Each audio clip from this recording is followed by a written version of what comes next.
you know, shortly after the Tucson tragedy, and I think Bob Herbert wrote a column about this, on the front page of the New York Times shortly after the Tucson shootings was an article that said Congress unlikely to do anything about gun control or gun laws.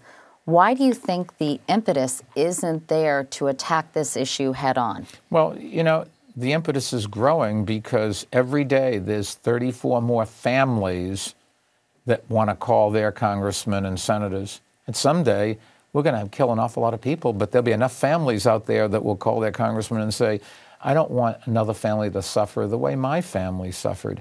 Nothing will bring back my son, daughter, spouse, parent, but I don't want anybody else to do that.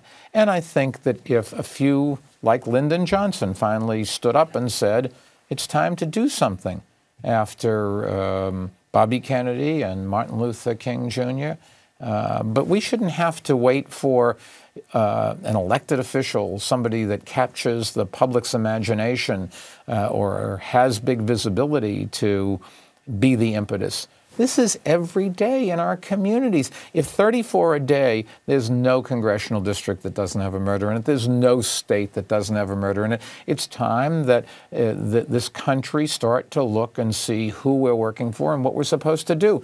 Giving people the right to be safe and not to be killed on their streets is what the elected officials' primary job is. Protect us from overseas violence, protect us from domestic violence.